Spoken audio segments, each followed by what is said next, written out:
This is episode 3 of The Art of Agency, a launchpad for realtors. I'm Jonathan Green.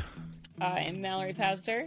We're back with the top 3 questions from real estate agents. These are just like an intro to some of the shows that you're going to hear, and I can guarantee you we're going to do whole shows on these topics. Are you ready, Mallory? I'm ready. Lucky we have talked about these. These are not as bad as our podcast names that failed. These are better. Wait, do you want me to do one right now? Real estate refresh. The number one question that we hear the most from real estate agents is really from prospective real estate agents, and we're just going to give quick answers. What a brokerage should I join? Question mark. Mallory, which brokerages have you worked for? We're probably not going to pan brokerages, but I can't make any guarantees. Which brokerages have you worked for? Very, very brief time at Coldwell Banker, which, you know, it was like a whole situation, but then Keller Williams after that, and now EXP.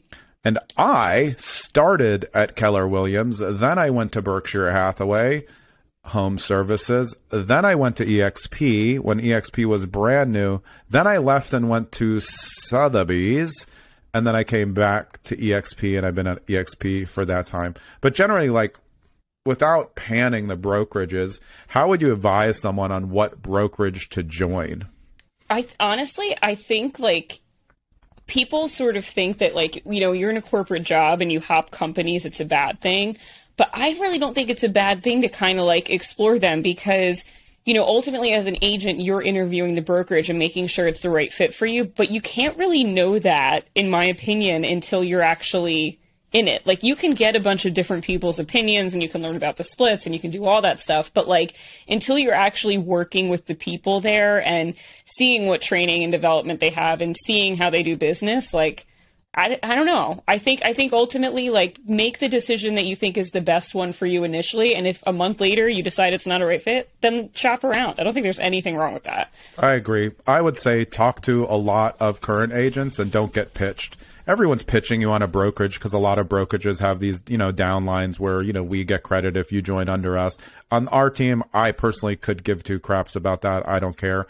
But, like, I think there's brokerages that are better for in-person training, and those are really good for new agents who really have the time and they're full-time to walk in and, like, get started and they can show up every day for 3 weeks. If you're not full-time, you don't need to be at one of those brokerages because you're going to miss all the training anyway. You know, if you want, like, a more I guess, E-friendly atmosphere like you've gotten used to. Maybe you're multi-hyphenate and it's not your thing. You're going to want to look to something that's more of a cloud brokerage, you know, because the one thing I'd say before we get rid of number one is don't focus on the splits. You're brand new. You're not going to do any deals right away anyway. The splits aren't what's important. You need to learn what the hell you're doing before you get turned out into the field. Do you agree with that? Yeah, I agree with that. And figure out the culture and the vibe and what suits your personality best, honestly. That's a great point. Culture is huge. This is definitely right now, I think, the most common question from real estate agents. Do you know what it is? Should I join a team? Correct. What prize do I win? I'll tell you later. It's like probably a gift certificate to something good. Let's just go with that. Okay, love it. Great.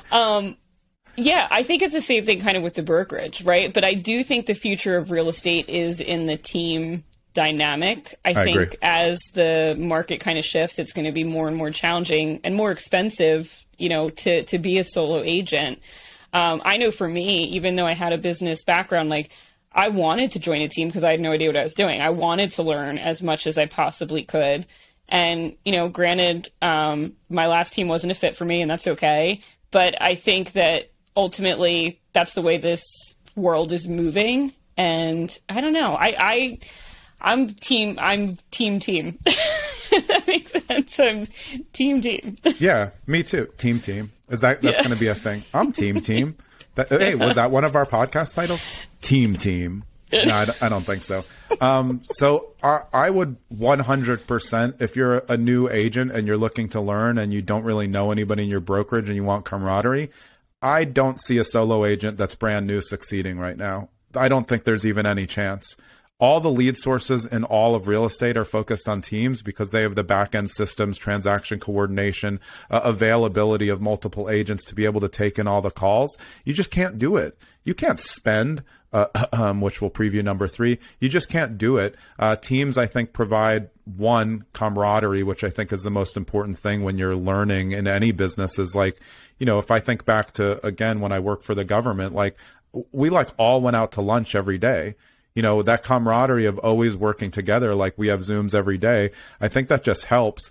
And teams are different than brokerages. Brokerages are umbrellas and they're focused on everybody. A team is just focused on helping you grow your business, because if you grow your business, you're helping the team grow their business.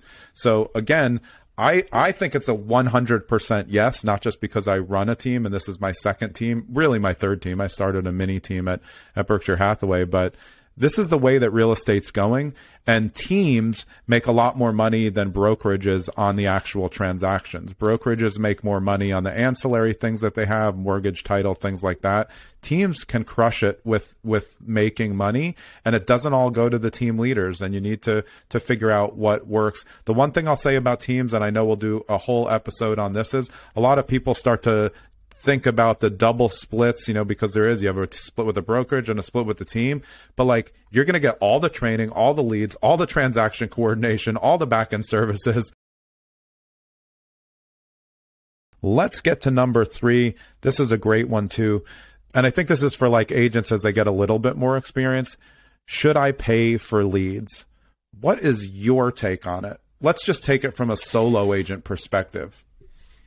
I think as a solo agent, you almost have to in this day and age. And I think that's, kind of going back to what we said about joining the team, that gets expensive, right? Like there's a ton of different lead sources, but like I think about, Princeton, New Jersey, which is right near me. No matter what lead source you're using, it's tens of thousands of dollars a month for like maybe a few leads. Like that is crazy. So the short answer is like, I think you have to, but I think, there's a lot of other sources out there that also you could pay upon closing, or team up with a lender, or maybe if you're a solo agent, team up with another solo agent and split them, however you want to do it. But I think you have to, honestly. I really, really do. Yeah. I mean, so my take is it's going to be tough. And if you do pay for them, the thing that you have to remember is, just like Mallory said, I mean, I can just give you an example. Like for Montclair, New Jersey, just a few years ago on Zillow, I was paying probably like, before we were on Flex, it was like $7,500 for like 2.3 leads a month.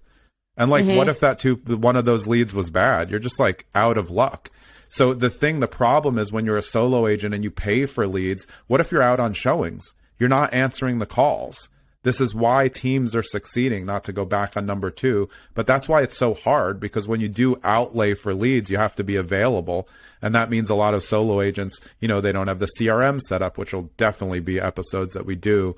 So it's a hard call. I mean, I think a lot of people get into real estate because it's not a huge money, put out to get in. You pay for the class, you do have a little bit of MLS fees and brokerage fees, but generally you're not spending like 10 grand to get into real estate. But like you said, if you want to get like good leads, you're going to be paying a lot of money. I mean, your minimum's probably like 5 grand a month to get leads that are worth even salt, I think. And your sphere runs out at some point. Like obviously there's free ways to generate leads. Like sure, you can do social media, like you can network, you can do all that stuff.